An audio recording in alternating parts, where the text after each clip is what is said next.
Hello, everyone, and welcome to the final installment of our Beer Roadshow series in the land of foam and patience, where we'll be exploring the world of Czech lager.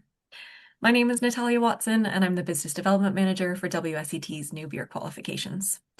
For those of you who aren't familiar, WSET is the world's leading provider of drinks qualifications in wine, spirits, sake, and now beer. We have over 55 years of experience designing and delivering educational courses to help both professionals and enthusiasts learn more about their favorite beverage. You can now study with us in over 70 different countries through our network of course providers. To learn more, visit wsetglobal.com and find your nearest course provider there. Today's webinar will be recorded and available to watch back through the WSET Global Events Hub on YouTube. And just as a reminder, please do use the Q&A box in the bottom of your screen for your questions, and we'll try to cover as many as possible at the end of the session. For now, it is my absolute pleasure to introduce our speaker, Radim Zvanovic. Radim is the Global Brand Ambassador at Budvar, as well as a brewer and international beer judge. Originally from Budweis in the Czech Republic, he grew up surrounded by one of the world's most celebrated beer cultures that you're going to get to hear all about today. After many years working in hospitality, he developed a deeper appreciation for the craftsmanship behind beer, discovering that its apparent simplicity hides remarkable precision and care. That curiosity then led him into brewing, beer education, and sensory analysis. Today, he works internationally to share the traditions, techniques, and cultural heritage that define Czech lager. Over to you, Radim. Good afternoon, good evening, and good morning. I've just seen in the chat box there's lots of people from around the world. So let's get right into it. So today's session, it's called In the Land of Foam and Patience. We will dive deep into Czech lager, and hopefully we will have enough time at the end for some Q&A. So as Natalia introduced me, my name is Radim Zvanovic. I come from Czech Republic, from WSET.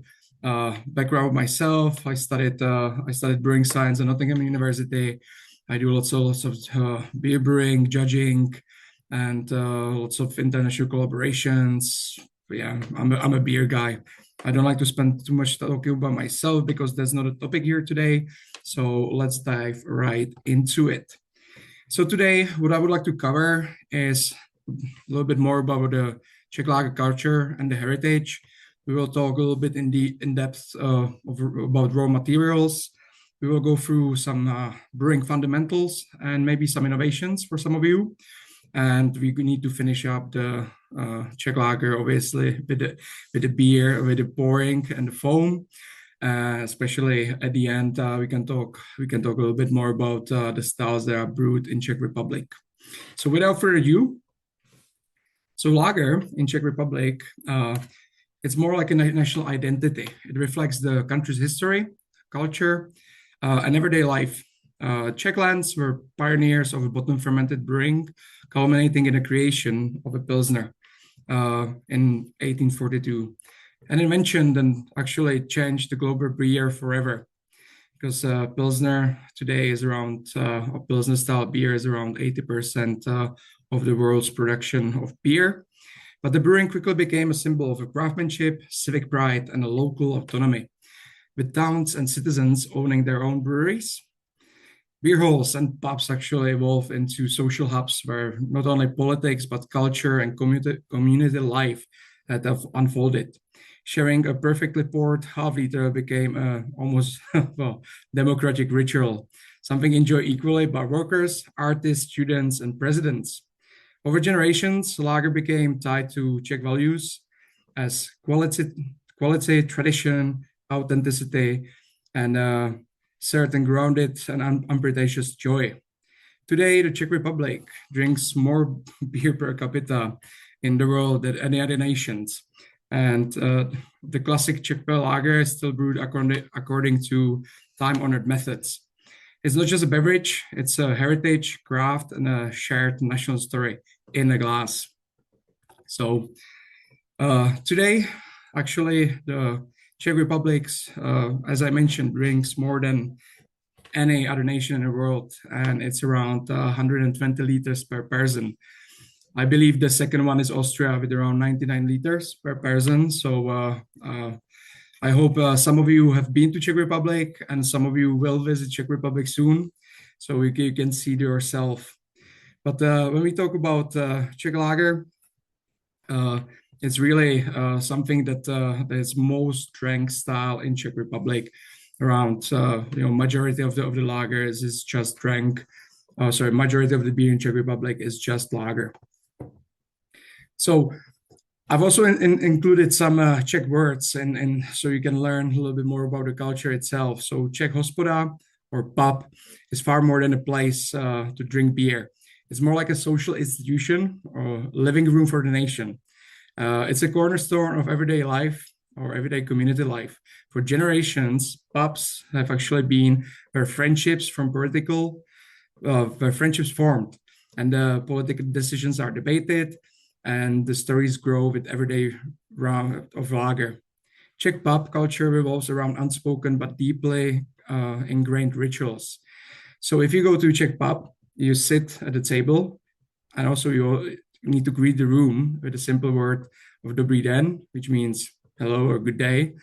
And then let the server or the barkeeper keep the track of the tally with a pencil mark or either a coaster or simple piece of paper. The beer actually arrives without like questions being asked. Yeah, so as long as you say it, as long as you're going to have the beer, because the tapster reads the pace of the table and the room. The conversation flows naturally. Politics, football, relationships, or local gossips. And everyone from students to pensioners, from blue to white collars, share the same space or the table. So above all, the hospoda or the pub is about belonging. It's where neighbors meet daily, where celebrations happen, and where loneliness is softened by familiar faces. So many communities rely on the local pub as a neutral, welcoming space. Somewhere to gather after work, warm up in the winter, or decompress after a very long day at work. So in Czech life, the pub isn't just where the beer is consumed. It's where social bonds are maintained. Problems are solved, traditions are passed on, and the rhythm of a communal life continues.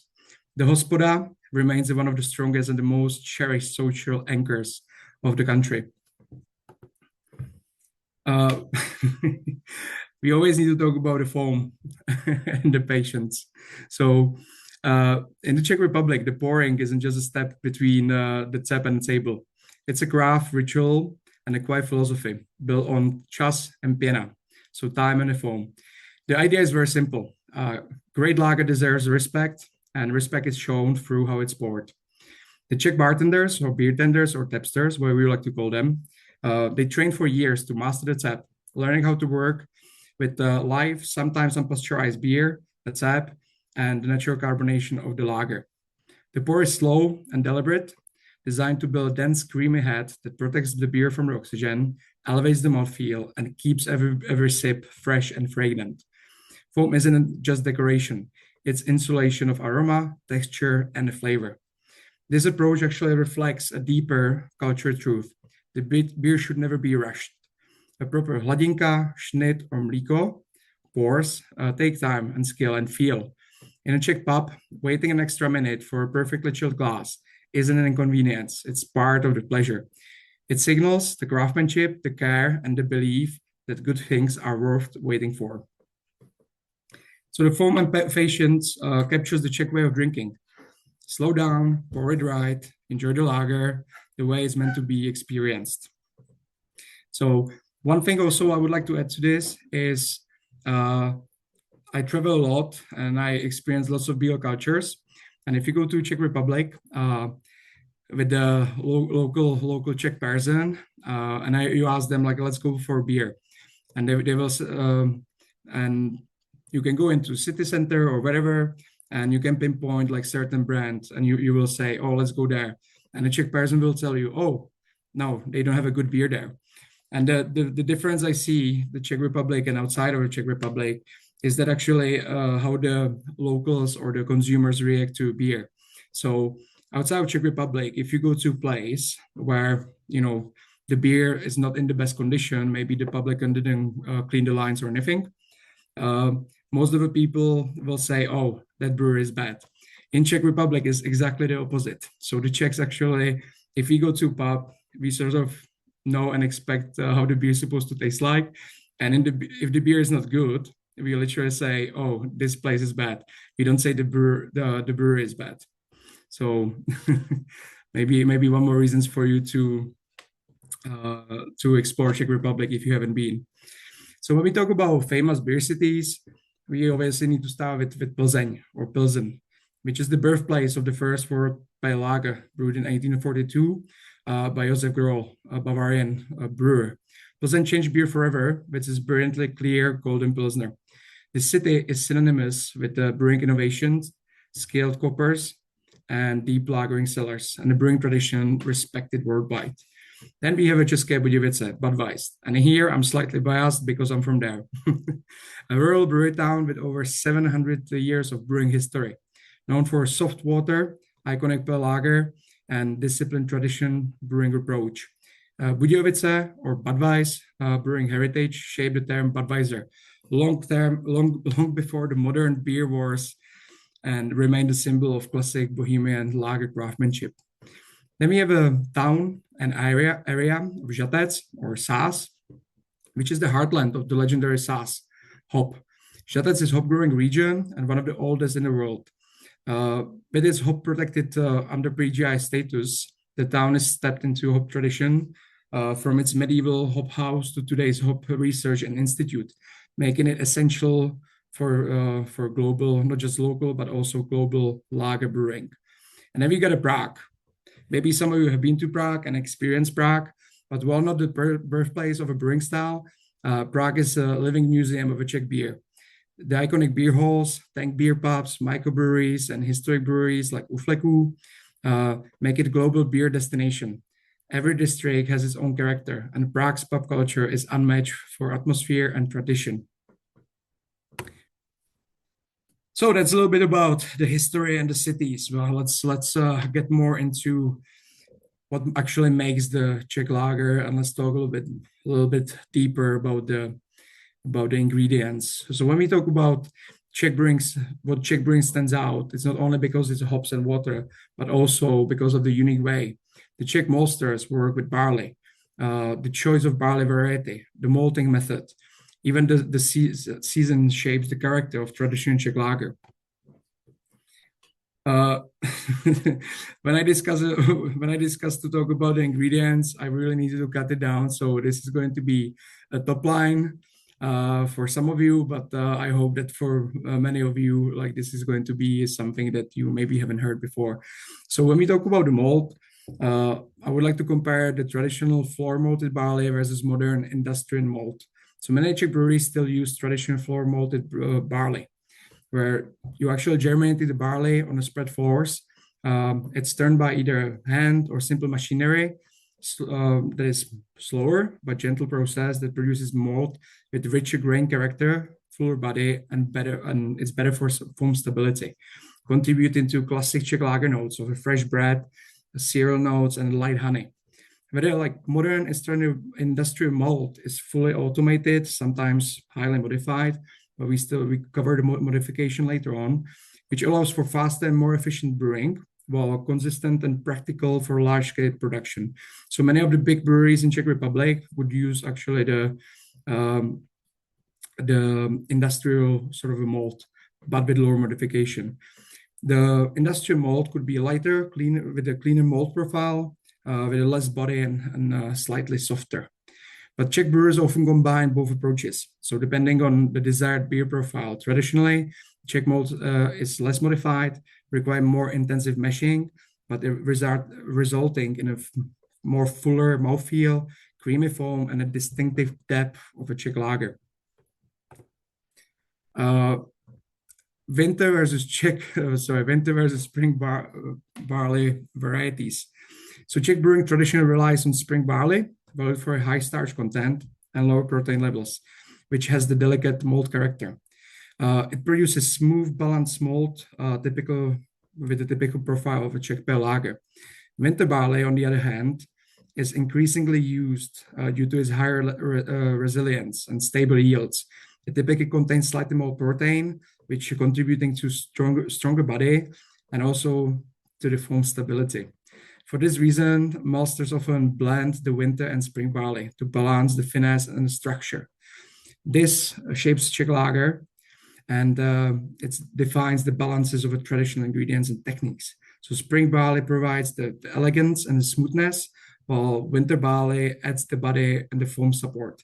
So together, the traditional malting and the decoction meshing with the soap water, they create the bready, highly drinkable character of Czech lager. I also like mention a couple of varieties that are used, barley varieties that are used for malting. So that covers the barley a little bit. And talking about hops, it wouldn't be much about Czech lager if you didn't mention noble Saz hops. So Saz, it's a name of a city, an area that's called in Czech Žatec. And the hops is one of the world's 4 original noble hop varieties. The aromatic soul of a Czech lager. They deliver delicate, herbal, spicy aroma with a subtle floral notes and a famously smooth, rounded bitterness. Unlike more aggressive modern hops, Saz works like a seasoning, almost like precise, gentle, and layered. Its essential oils are low in alpha acids, but in the form of, for example, whole cones, high in polyphenols, giving the Czech pale lager its clean bitterness and a high drinkability. And the signature snap. It's something I didn't know how to really translate it into English, but when we talk about, I heard it from Johnny Garrett, a lager snap is a thing. So the Saz doesn't dominate the beer. It harmonizes the malt, the yeast, and the water to create the perfect balance. Also, when we talk about the hops, it's not all Saz is the majority grown in the Saz area, but also we need to mention that the world is slightly changing. The temperature goes up, and I'm going to keep this very positive. But there are also some newer varieties to complement the classic Saz while meeting the modern brewers' needs. So Czech hop brewers have developed several new varieties. These maintain the smooth Czech character, but offer higher yields, disease resistance, and sometimes even different aromas. So some of the newer varieties would be, for example, Agnus, which is mostly used for bittering with a higher alpha acid content, clean bitterness, or Kazbek, which is a little bit more citrusy, herbal, with a Czech twist. It's quite increasingly popular in lagers and also in ales. Then we got a Premia and Sladek, is one of the, some would say, older varieties from early 2000s, both of which are floral, herbal, slightly fruity, great for late hopping.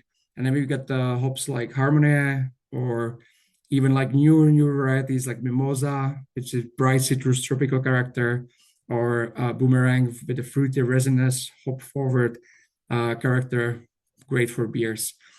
When we talk about the hop oils, especially hop oils in Saz. So Saz has a quite lower oil content with the dominance of Farnese, which has that woody, herbal, floral aroma, often around like 15 to 20%. And moderate myrcene, which is the earthy and herbal character. When it comes to impact on a beer, the herbal, spicy, and floral aroma, sometimes peppery, earthy, freshness. There is no resinous or citrus or tropical overloads. Yeah, so we talk about noble hops, so herbal, spicy, floral. So the hops, especially the Saz, has quite a low amount of cohumulone. Cohumulone is one of the alpha acids.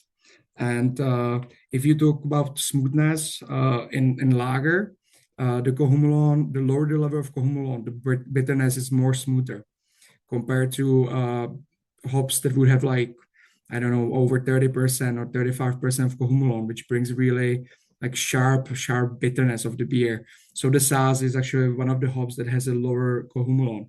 And that's what also makes Czech lager super drinkable.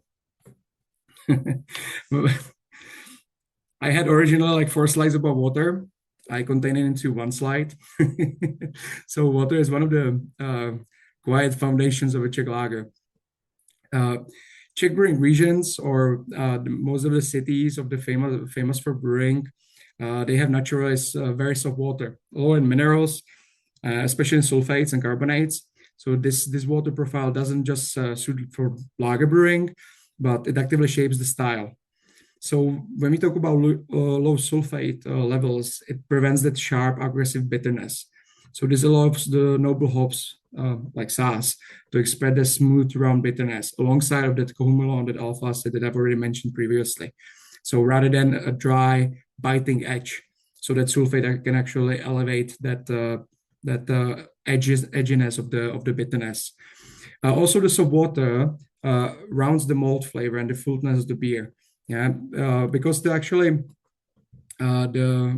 in many places the chloride to sulfate ratio, the chloride is higher, so it balances and support the malt flavor and the body and the mouthfeel.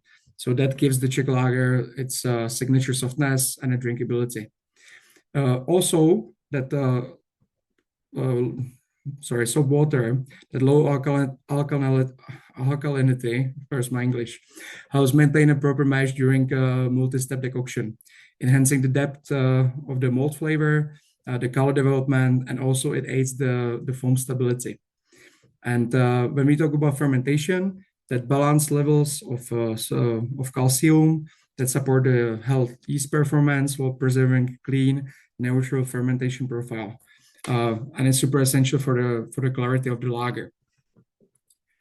So I'm not going to go much into water. Maybe some of you will have more questions about the water. I'm more than happy to answer.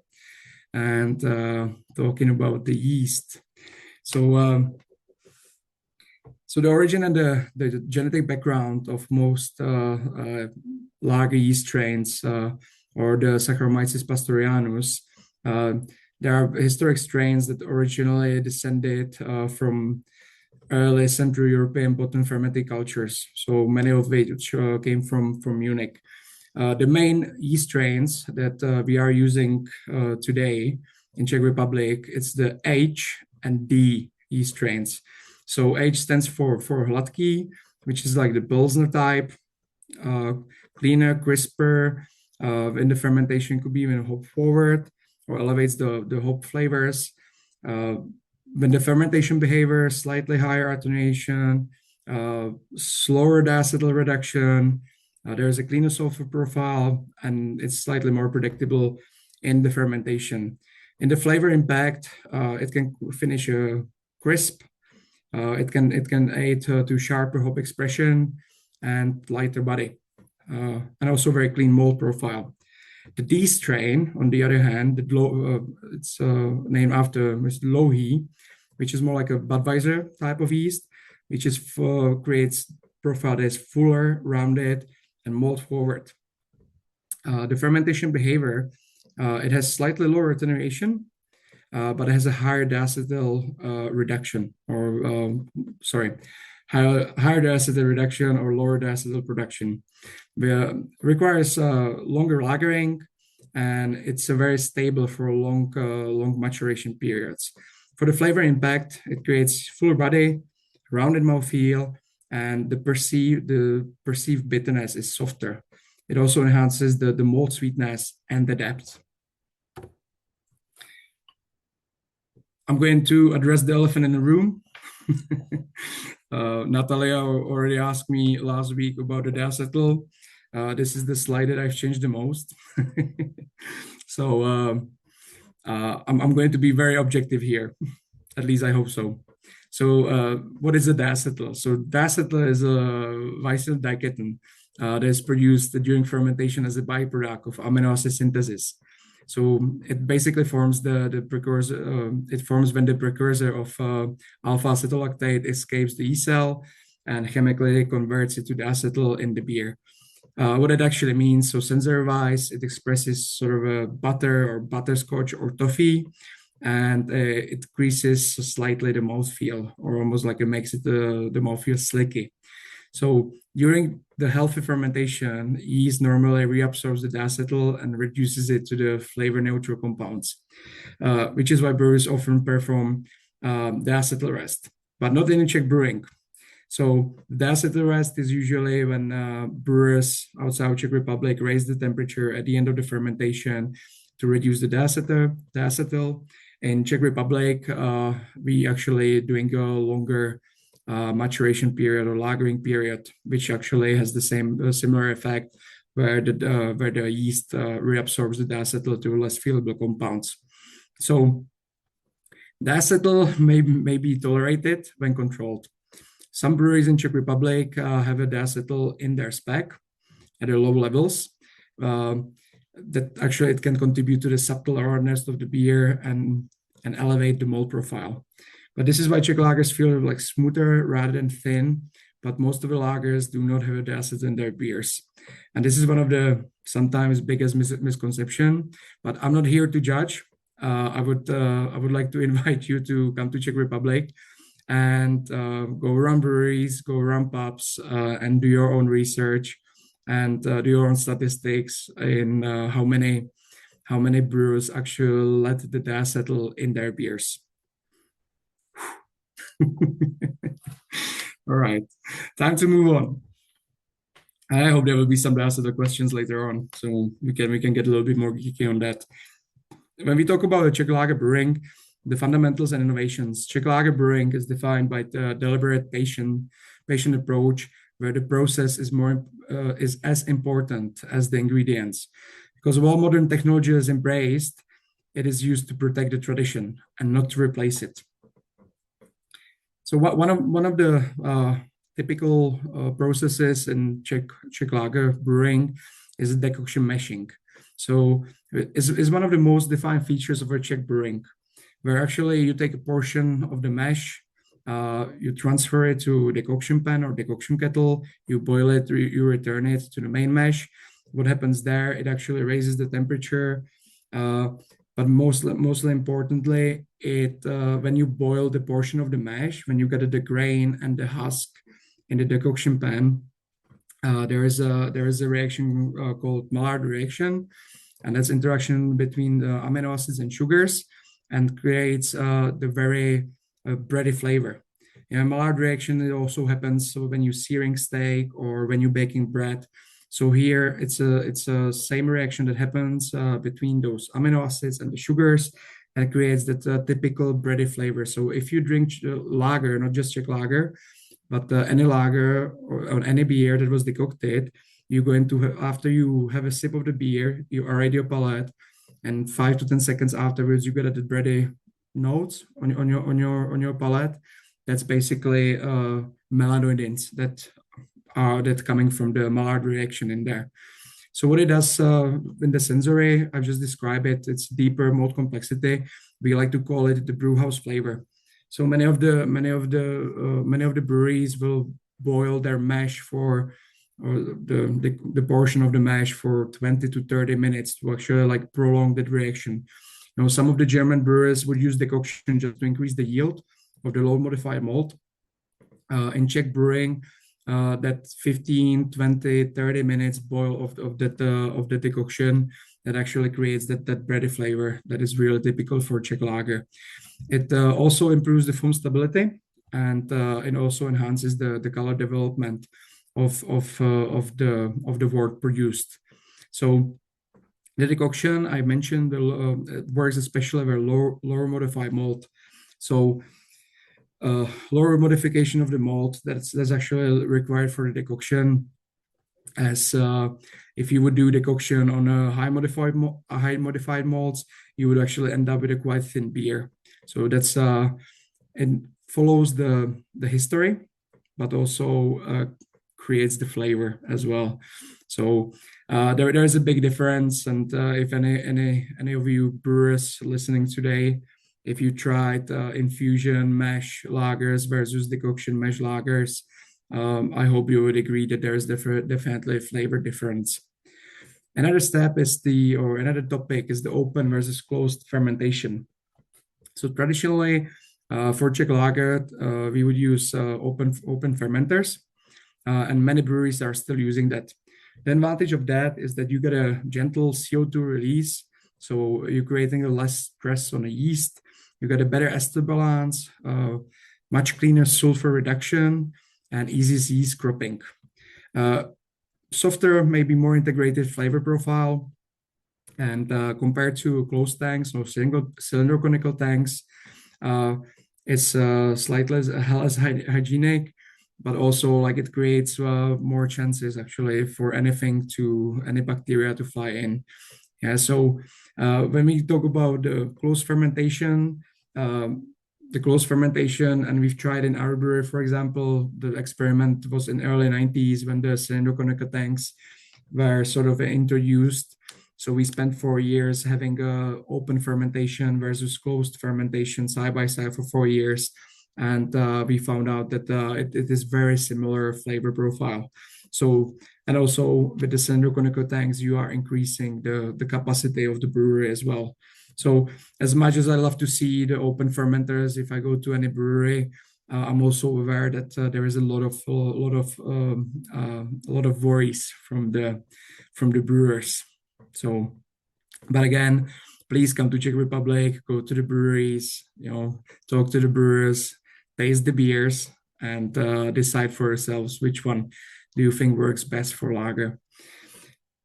A lager wouldn't be lager without lagering. There's too many word lagers in one sentence. But what is typical for Czech lager, it's cold fermentation and extending lagering. So when we talk about the fermentation barely exceeds 10 degrees Celsius. So we like to say low and slow. And traditional fermentation for Czech lager would be basically if you get a 12 degrees plate of beer, you would want to hit around 12 days fermentation. If you get a 10 degrees plate of beer, you would aim for 10 days fermentation, with leaving around 5% extract in the beer for lagering later on. And then when it comes to lagering, that 5% extract left, you would basically transfer it to a secondary vessel, the lagering vessel, with a gradually lowering down the temperature of the beer, and then it would start spunding. So you would just close the valve and let the beer ferment the rest of the extract and let it naturally carbonate it. So the benefits of the extended lagering is you get a very good sulfur reduction, or the dust of the cleanup, as we mentioned previously. The beer actually itself smoothens up. One interesting fact here is that the lagering itself is actually one of the most undescribed processes in the brewing. So as much as we would like to say we know what's really happening, we really don't know what's happening. One of the very philosophical replies I got from our head brewer was that there are around 7,700 compounds in a beer that are described. And if you took those 7,700 compounds and you would take them apart and put them together, would you get the same result? And I think in my opinion, this is the best philosophical answer on what's really happening in the lagering vessel. Since you're spunding and as the yeast converts the rest of the sugars, it as well produces CO2. But since the CO2 doesn't have anywhere to escape, it saturates the beer with CO2 or carbonates it.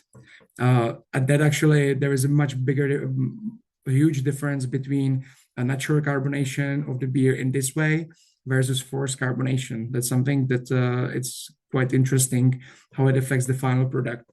But again, there's something for you. Maybe if you got a brewery around or you have any experience with that, go and try that. It's one of my very favorite topics to argue with the brewers around the world.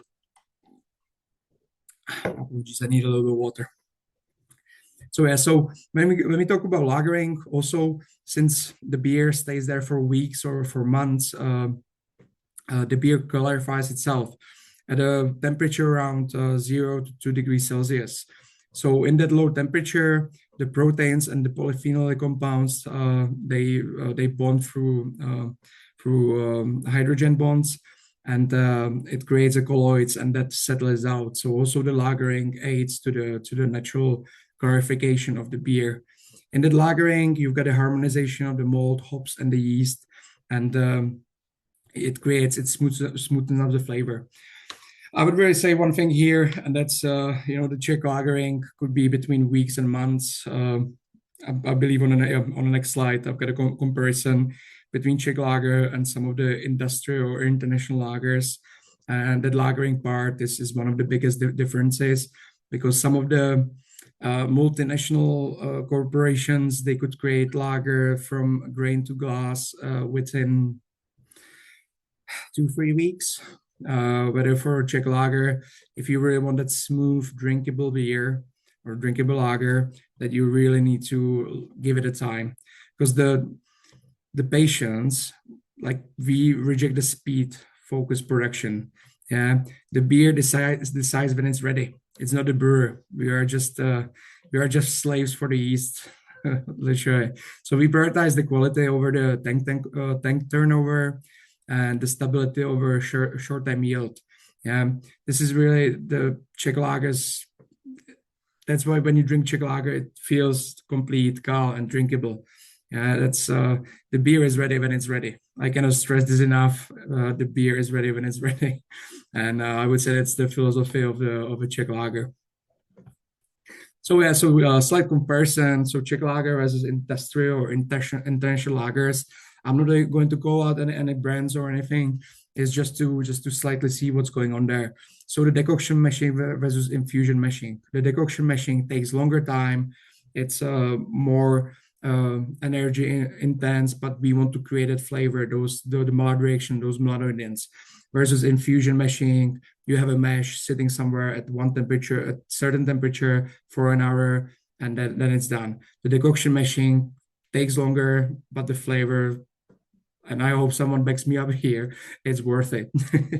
When we talk about the decoction machine, it needs to go with the low modified malt, versus for the infusion machine, use fully modified malt. Sorry. Soap water. Usually the water that we use in Czech breweries, it doesn't have any treatment. It comes from artesian wells, and it's only sand filtered. Yeah, where there's some breweries, they engineer their water with adding mineral salts, and it's just yeah. I'm not going to judge here. Yeah, the open fermentation mentioned previously, versus even cylinder conical tanks that usually don't have a pressure. Industrial lagers, they would use pressurized fermentation, really like putting a pressure on the yeast, to fasten up the fermentation, to create a cleaner profile, and then having a shorter maturation afterwards. Yeah, the yeast that they would use, it's natural yeast, so you don't really have the expression of the yeast in the beer, which even in the Czech lager, we always talk about hops and malt and decoction mashing. Actually, the yeast adds flavor to it as well. Yeast can derive up to 600 different flavors, and the Czech yeast is very expressive, either each strain or the D strain. And then for us, for Czech lager, it's time driven. So as I mentioned, the beer is ready when it's ready. But most of the international lagers, it's just efficiency. Bring it in, bring it out, sell it. Yeah, so it's quite different philosophies. This is sorry, that was very topic closer to my heart. So I maybe got a little bit more emotional about it. But let's get back to what matters. And this I always like to explain Czech lager as a triangle of three elements. It's the ingredients, the process, and the pour. If you take one of the elements out, you will not get full Czech lager experience. So we are slightly obsessed with how our beer is poured and how it's supposed to look like. And in the Czech beer culture, the brewing actually does not end in the cellar. The final and decisive step happens at the bar or at the V-chip. And how beer is poured, handled, and served, it actually directly defines the flavor, the aroma, the freshness, and the overall drinking experience. So the tapster or beertender, in Czech we call them výčepní. It's a respected craft profession. The výčepní is not simply a bartender. In Czech culture, they are trained craft person responsible for the final quality of the beer. And a skilled tapster understands the beer style, the carbonation, the foam structure, and knows how to read the beer and the guests. When it controls the pour, the tap angle, and the foam, how it's built, manages the line hygienes, the glass care, and in the traditional pubs, the tapster's reputation matter as much as the brewery's name on the sign. So this is, when you travel around the world, you see, people come and go in the pubs, bars, and restaurants. But in Czech Republic, if you výčepní or tapster, like you've got a reputation to build at first when you're training, but also when you train to the level where you're respected, you want to retain that. And if you go to a pub where there is a bad beer, the výčepní will have really bad reputation and probably will not get a job anywhere else. But at the same time, the výčepní is more of a social center of the pub. So really important position and very respected position in the brewing. The impact of foam on flavor. In a Czech lager, foam, or in Czech it's called pěna, is functional and not just decorative. The foam actually protects the beer from oxidation. It releases the aroma naturally. It stabilizes the carbonation, softens the bitterness, and improves the mouthfeel. It really preserves the freshness to the last sip. And when we talk about the foam, I would encourage you to have a look at some videos and or come to Czech Republic because the way the foam affects the beer is so amazing. And I do this when I do lots of trainings, and I do two types of foam, a dry foam and a wet foam. The dry foam is that really bubbly, bitter foam, whereas the wet foam has 10 to 15% more of the beer in the foam, which actually creates that velvety texture, really great mouthfeel to it. And it elevates more of the maltiness of the lager.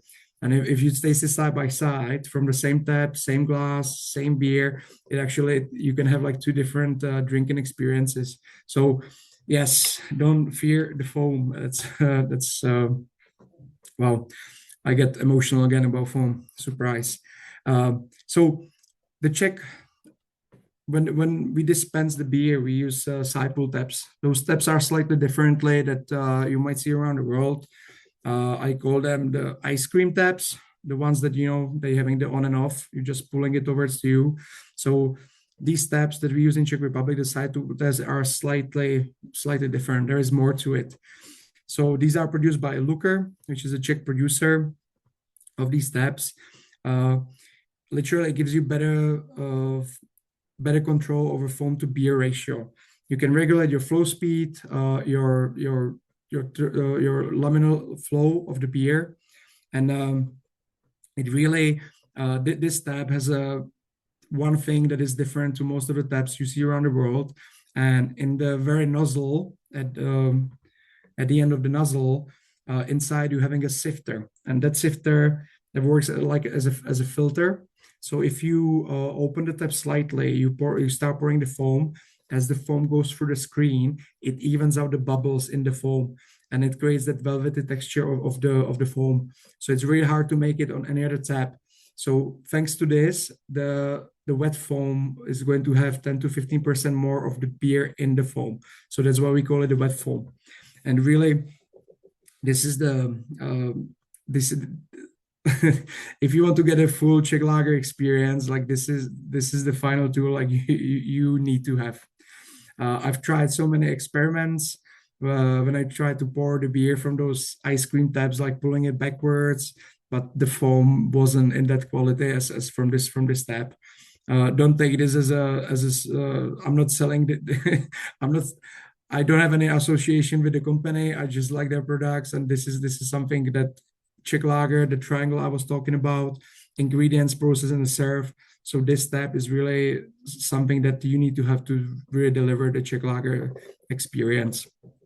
But it's not only about the foam, about the pour. It's also about the glassware, and it's sometimes a very forgotten thing, because not only having a good glassware or proper glassware dedicated to lager, but it's also the way how you're washing it, and most importantly, the temperature of the glassware.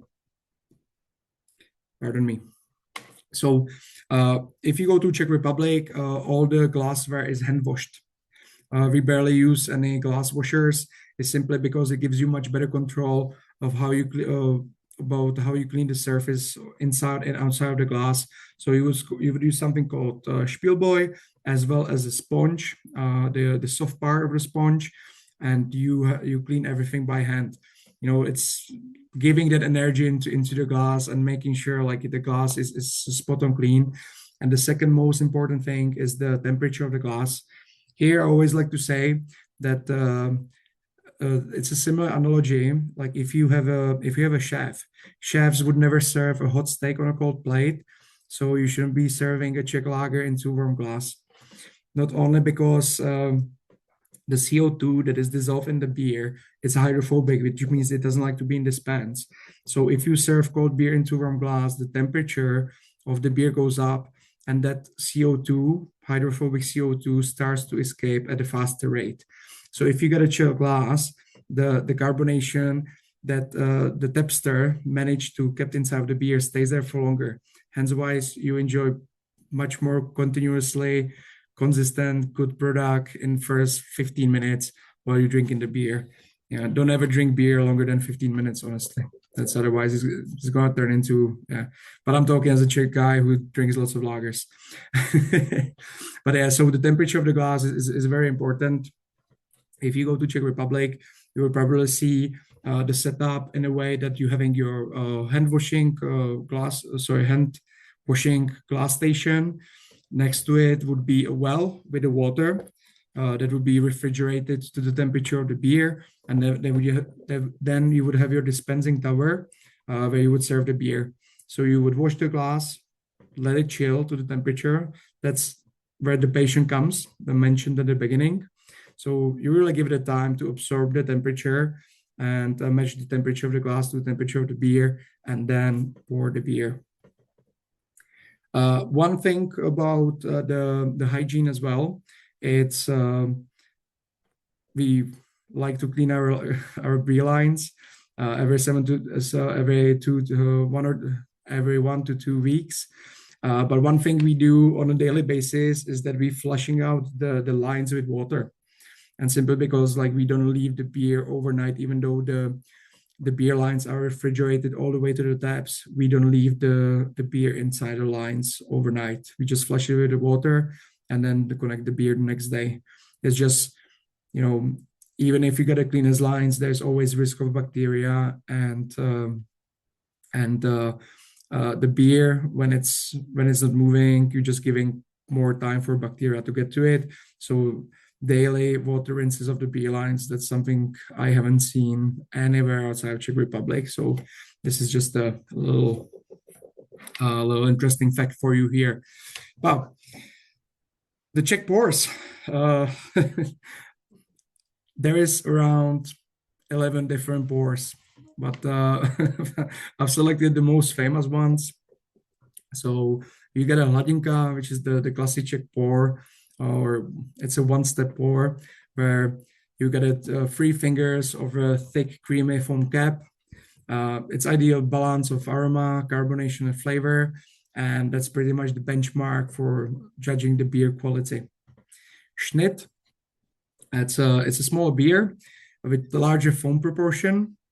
It actually, Schnitt historically would be a beer that when the tapster comes to work, they would need to taste the quality of the beer, so they would have Schnitt.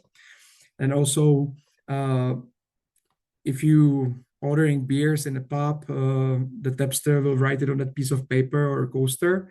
So then before you leave the pub, you need to settle a bill. And while the tapster is counting how many beers you had and doing all the maths, you will have a Schnitt, so that one beer before you go.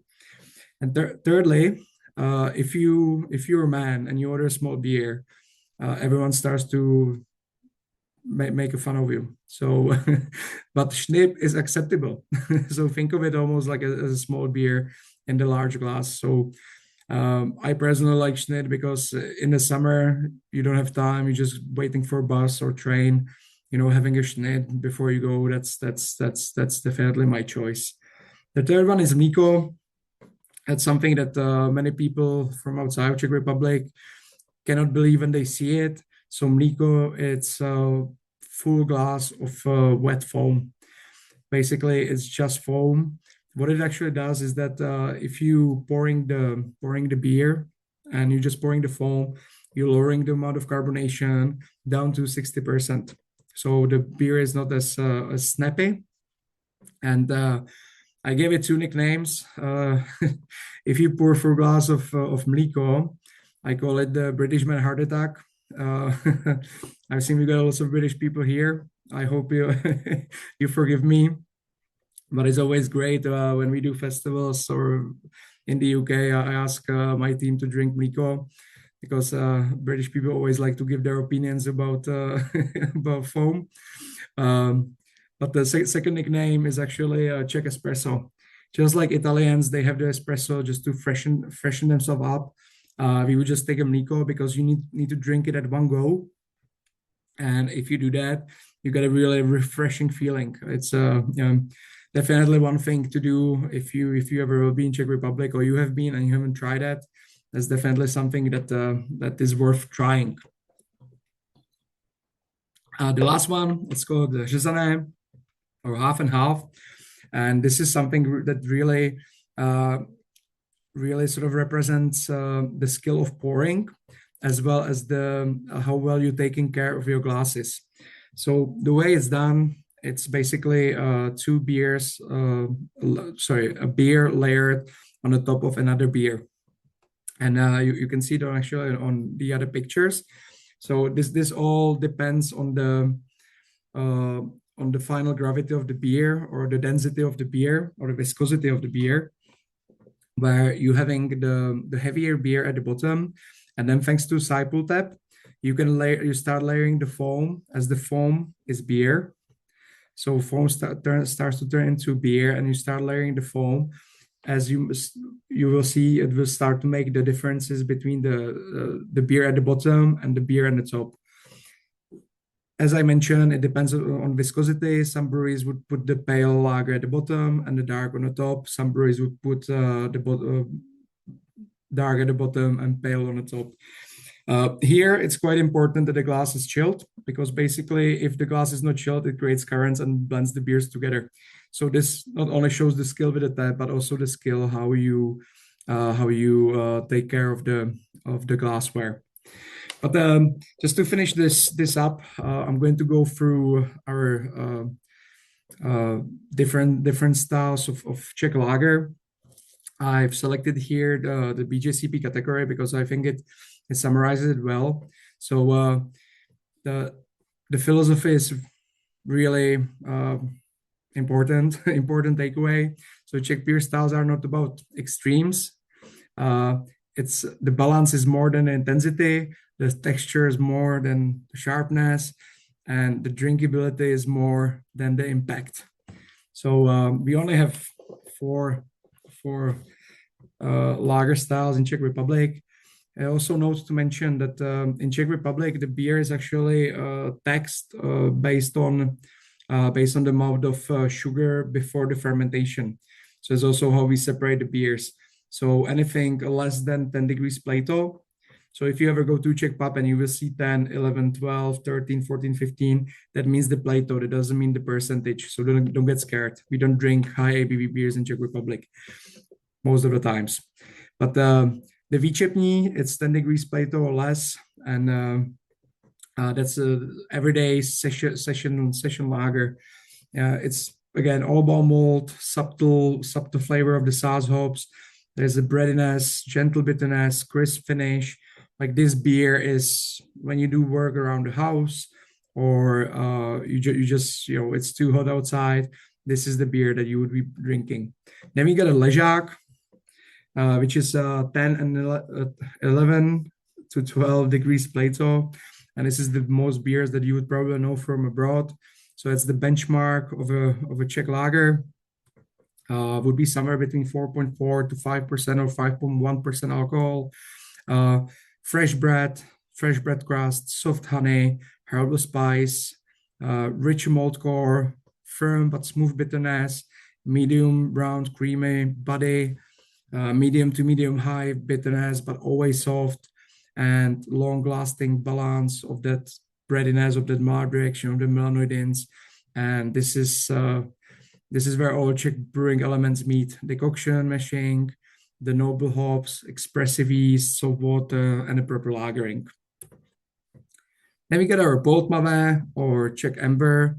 So aroma-wise, you can have a toasted bread biscuit, light caramel, or subtle hop spice. It's very malt forward beer with a gentle caramel or toast notes. The body is medium to medium full, and the color would be somewhere between amber to copper, often like even darker than copper. It's about malt complexity, but this should not be heavy. And the amber lager should not be cloyy, should not be heavy, which I would say many Czech brewers like still haven't embraced properly, but that's my subjective opinion. But my favorite one is a Czech dark lager. This one is also malt driven, but highly drinkable. Again, dark lager should not be cloyy, should not be super sweet. It can be somewhere between 4.4 to 5% in the aroma, cocoa, dark bread, light coffee, subtle sweetness. In a flavor, you can have a roasted malt or chocolate, gentle caramel. The body should be medium, bitterness, low to moderate, very smooth. Finish, soft, light sweet, never harsh or no harsh or burnt flavor. The malt should be dominating. And here I'm just going to say that Kmave is not aggressive. I don't want to compare it with a Schwarzbier, but yeah, dark lager, it's again all about the maltiness, the breadiness, and the body. Even dark lagers are decocted with all the malts in the mash for the same amount of time. So the dark malts are not added at the end of the mash or before the mash out. You're having the dark malts there from the very beginning. So yeah, so dark lager should not be aggressive. Yeah. I mean, I've been talking exactly 57 minutes, which I plan to talk for 40 minutes, but hopefully we get a couple of minutes for some Q&A. So thank you very much for joining today from all around the world, and hopefully we'll see you soon in Czech Republic. And over to you, Nat. You have some amazing feedback in the chat. Everyone is absolutely loving the session, has learned tons, is very thirsty. We're going to stay a few minutes past the hour just to get to the questions that are in the chat. So we had a great first question from Gabriella, which is, Pilsner is always a lager, even if brewed in Canada? So yes, Pilsner is always a lager, but what I want you to address here leads into Doug's question, which is, Radim mentioned that Pilsner is 80% of the world's beer, but I'm curious as to his opinion on how authentic he feels Pilsners are from other countries. So really the topic to address here Okay. is Pilsner versus Czech Pilsner, right? So give us that sense of difference. You had the comparison slide, but how do people know the difference and how do they find an authentic Czech Pilsner where they are in the world? Authentic Czech Pilsner. That's quite yeah. So all Pilsners are lagers, but not all lagers are Pilsners. Good. And I would say, like from this session, like if you really would like to find authentic Pilsner, you need to go to one and only city in on this planet, that is Pilsen, to try very authentic Pilsner. But if you like to try really authentic Czech style lagers, I would definitely look out for breweries that doing the decoction, using some Czech yeast varieties, as well as having the time to lager the beer for a smoother flavor. I would say these three elements, if any breweries do, and I know that, like for example, Cohesion Brewing in Denver, Colorado, like that's my home away from home, and yeah, Eric does amazing Czech style lagers there. So I believe like if you can nail those three elements, you can definitely find a good lager. I'm not going to call it Pilsner. Nice. All right, we do have a few technical questions, which I know you're going to enjoy geeking out on. Again, Gabriella asked, I didn't realize water could have such a big impact. So that means the same beer made with the same ingredients and know-how can taste different in one country or another because of the water.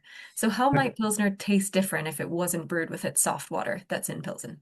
Well, honestly, like there's few elements. Yeah, it's the sulfates. Like if you get a higher sulfates, it accentuates the hoppy character or the bitter character of the isomerized alpha acids.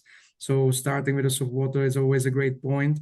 But also uh, where I'm from, there is another brewery that is connected to the same water source using a ROE strain, has a same malt supplier, but the beer tastes like completely different to the beer that we brew. Yeah, so Wow. not even like the water profile, like it's the geometry of the brew house, it's the geometry of the fermenters, it's the geometry of the lagering vessel. It's there's so many elements that can change. I would say, do not replicate anyone's beer. Try to like find your own authentic way of brewing, but use those bases, decoction, lagering, and using a good yeast strains. Nice. We've had two questions about open fermentation. Mhm. One, does it not allow oxidation? From Carlos. And then from Catherine, how do we prevent contamination from wild yeasts? So tell us a bit more about that. Yeah, so the first one is basically the open vessels. They have some headspace, so the carbon dioxide is heavier, so it doesn't have a chance for oxygen to get in. Also, usually those fermenters in breweries nowadays they are in a closed environment, so you don't have a much chance to blow the blanket of a CO2 off. And how to avoid contamination, that's very hard one. Yeah, many of those open vessels are in closed environment. Try, trying to minimize that bacterial contamination. I mean, in my opinion, I prefer centroconectants over open fermenters. But I know some brewers they swear to God that open fermenters like makes different impact of their beers. Like in this topic, no one is right or wrong. Everything works for them. Everything works for their own or for themselves. It's just yeah, everyone has a different preference. So yeah, philosophic. Right. Many of the things you've talked about, I think, are like, what is your brewing philosophy? And of course, I know Radim said he didn't like to harp on his own qualifications, but he's just qualified with his master's in brewing. So hence all the technical knowledge and all of this. Let's talk a bit more about the pouring side of things. People are very interested in that. Fun question from Victoria. How do you drink the layered pour? Is it the Shazam? How do This we is an say app, it? or The you just Shazam. oh, Yeah. Do the layers it's get mixed? Do we just keep sipping and they stay separated? no. So you're starting with the beer on the top, and then you finish with the beer at the bottom. Okay. But the way I like to describe it, it's like a story, or it's like having a start, the main dessert. Like the way we do it, we starting with a pale lager on the top and having the dark lager at the bottom. So starting in a pale, then you're having something like an amber lager in the middle, and you finish up with a dark. So it's like plays a colorful story on your palate. Love that. Poetic. And Eric wants to know, is it common to do the different pouring styles on the amber and dark lagers as well, or just on the pale lagers? Yeah, this is a great question. So yeah, so for you can pour all lagers on all different styles, however you want. So you can have a Schnitt from a dark one, if you want to. Interesting thing, a lot of craft breweries in Czech Republic using it for also pouring ales for the disciple tap. So doing a hladinka from a IPA, and it works amazing because again, like you basically you just elevate the drinking experience of the beer. Yeah, that sounds great. We did also have a few questions about how to learn to pour. Do you know if the pouring training for tapsters is just done in the Czech Republic, or can we find it in other bits of the world now too? Ooh, yeah. So I'll do a little promotion. So the producer of the tabs Looker, they having their own they having their own training facility in Pilsen. There's also a group called Ambiente based in Prague, which they do also their courses as well. And I believe the Looker actually is doing some certification this year's at CBC in Philadelphia at the Human Robots Tap Room as well. I think they run several dates there, but that's as far as I know. And I'm quite Very surprised I cool. So it's remembered all of that. Tapster training that we're looking Yeah, for. Go look online and see if yeah. you can find a provider that They can are do it. doing some certifications in the US, but just check their websites. I would say, in Czech Republic there are several entities, but the Looker or Ambiente guys, they're definitely are the best for this. And the last question that we have time for is one that you're going to need to tell us where we find the answer to. You knew this was going to come up. Someone has asked, oh, you mentioned some amazing microbreweries, especially in Prague. Which ones are the best ones to visit? So how do we keep up with you? Where Yeah. can we find your recommendations for amazing beer in the Czech Republic? Wow, there is a lot. I think there will be another an hour just discussing that. Yep. But I've spoken to Nat before this, and as you will receive some of the not materials, but some of the link to YouTube for the session.